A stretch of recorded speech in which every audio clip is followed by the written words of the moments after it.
Class 10 में NCERT के math की एक्सरसाइज 1.1 के 4 क्वेश्चन करने के बाद अब हम 5th क्वेश्चन पर हैं। और 5th क्वेश्चन की स्टेटमेंट में है कि यूज़ यूक्लिड डिवीजन लेमा।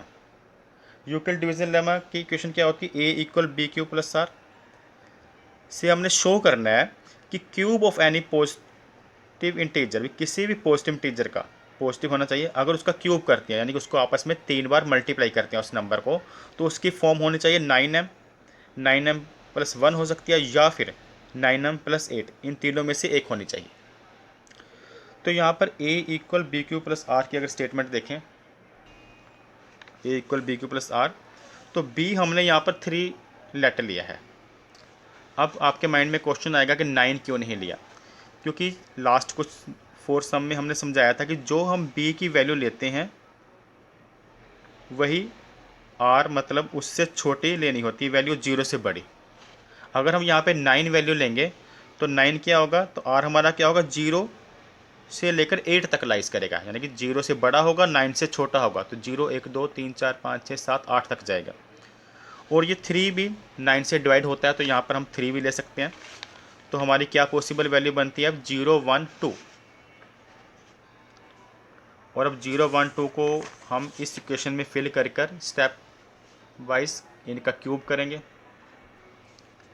अगर हम यहाँ पर आर की वैल्यू क्या क्या हो सकती है? 0 भी हो सकती है, 1 भी, 2 भी। अगर 0 फिल करते हैं तो a इक्वल बी क्यों, बी हमने क्या लिया हुआ 3 प्लस 0, आर 0 ले रहे हैं तो यहाँ पर क्यू भी लगाना है, तो हमारा क्या आ गया? Only 3 Q. अब इसका क्यूबिंग बोथ साइड, और क्यूबिंग बोथ साइड करने के बाद हमारे पास वैल्यू आ जाएगी 3 को 3 टाइम आपस में मल्टीप्लाई करो क्या, तो क्या आती है? 27 क्यू क्यूब। और इसमें से हमने क्या करना था? 9 कॉमन लेके बताना था, क्योंकि स्टेटमेंट में है कि अगर इंटीजर का क्यूब किया जाए या तो 9m होना चाहिए, या फिर 9m प्लस 1 आना चाहिए, या फिर 9m प्लस 8। तो इसमें से अगर हम 9 कॉमन लेते हैं तो हमारे पास ये क्या बचता है? 9 3 क्यू क्यूब, जो कि 9m के फॉर्म में है। ब्रैकेट्स मीन मल्टीपल m हमने ले लिया, और वेयर हम लिख सकते हैं यहाँ पर m इक्वल 3 क्यू क्यूब, और इसको m1 नेम दे लेते हैं क्योंकि आगे भी हमने निकालना है। तो ये हमारा फर्स्ट पार्ट सोल्व हो गया 0 फिल करने के बाद r। अब 1 फिल करेंगे, तो हम यहाँ पर लिखेंगे when a equal 3 Q plus 1। अब 3 क्यू प्लस 1 कैसे आया? जब यहाँ पर हमने 1 पुट किया, b 3 पुट किया, क्योंकि b तो हमने फिक्स ही रहेगी वैल्यू, b की वैल्यू 3 रहेगी, और r की वैल्यू हमने क्या पुट की? 1, और क्यू तो वैसे है ही साथ में। अब इनका भी क्यूबिंग बोथ साइड करके हमारा आ जाएगा एक ही क्यूब और इसकी होल क्यूब। और होल क्यूब का फार्मूला आपको पता है, A cube B cube 3a² B plus 3ab square. तो उसी तरह से a हमारा क्या है? 3q है, और b 1।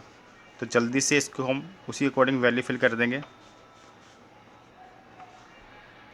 तो यहाँ पर वैल्यू जल्दी से फिल कर दी। हमारा a क्या है? a क्यूब यानी कि 3q, b क्यूब यानी कि 1 का, 3a² b मतलब 3, तो फॉर्मूले में ही है a क्या है? 3q है, उसकी स्क्वायर, b 1। इस तरह से 3ab स्क्वायर, b मतलब 1 की स्क्वायर। तो इसको सोल्व करने के बाद आ जाएगा 3 को 3 टाइम मल्टीप्लाई करते हैं तो आता है 27 क्यू क्यूब। 1 को तो 3 बार मल्टीप्लाई करेंगे तो 1 ही रहेगा, 1 को 3 टाइम आपस में मल्टीप्लाई करेंगे तो 1 ही रहेगा। और यहाँ पर क्या हो जाएगा? 3, इसका 9 हो गया, 1 का तो 1 नहीं है, आपस में मल्टीप्लाई कोई फ़र्क नहीं पड़ेगा। और 3 1 का स्क्वायर तो 1 नहीं होगा, 1 को 3 से करेंगे 3 क्यों हुई, 3 क्यों को 3 से 9 क्यों,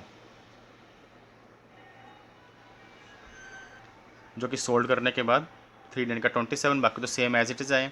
इन सब में से 9 कॉमन आ सकता है और 1 हमारा एक्स्ट्रा बचेगा। तो यहाँ पर अगर मैं 9 कॉमन लूँ तो यहाँ पर क्या बचेगा? 9 3 क्यू क्यूब, और इसमें से 9 कॉमन लूँगा, 1 तो मैं लास्ट में लिख दूँगा, तो क्या आएगा? 3 क्यू स्क्वायर, और यहाँ पे 9 कॉमन लेता हूँ तो ओनली क्यू बचेगा। और ये 1 कहाँ पर गया, लास्ट में। अब ब्रैकेट मैंने बोला था क्या होता है, एक तरह से मल्टीपल होता, तो ये किस फॉर्म में आ गया, 9m प्लस 1, और यहाँ पर लिख देंगे वेयर m जो है m2 लिख देते हैं अलग पहचान देने के लिए, m2 इक्वल टू है, वो है यही स्टेटमेंट जो 3q cube plus 3q square plus q।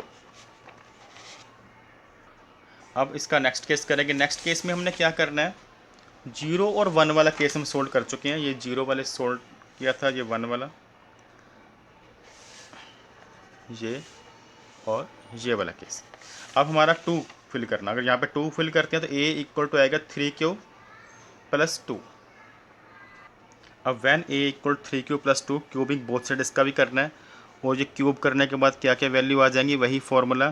पहले आपने a क्यूब लेना, क्योंकि फार्मूला हमारा i क्यूब का क्या है, a प्लस बी की होल क्यूब का क्या है, a cube plus b cube plus 3a square b और प्लस 3ab स्क्वेयर। तो a क्यूब हो गया इस तरह से, b क्यूब हो गया इस तरह से, 3a स्क्वेयर मतलब a क्या है, 3q की स्क्वेयर, और 3a मतलब 3q, और b स्क्वेयर मतलब 2 की स्क्वेयर। अब इसको सोल्व जल्दी से कर देते हैं। 3 को 3 टाइम मल्टीप्लाई करेंगे 27q क्यूब, 2 को आपस में 3 बार मल्टीप्लाई करते हैं तो 8 आता है, और ये 3 का क्या हो गया, 9, इसका 9 आएगा, 9 3 का 27, 27 2 का 54। तो हम इसे डायरेक्टली लिख लेते हैं 54 क्यू स्क्वेयर। आप दोबारा से देख लो, 3 का 9 हो गया, 9 3 का 27, 27 2 का 54। इसी तरह से 2 का 4 हो गया, और 4 3 का 2 का 4, 4 3 का 12, 12 3 का 36।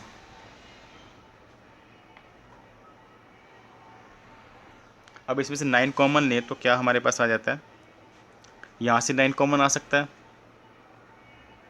3q क्यूब बचेगा, यहाँ से 9 आ सकता है, क्या लिखेंगे 6,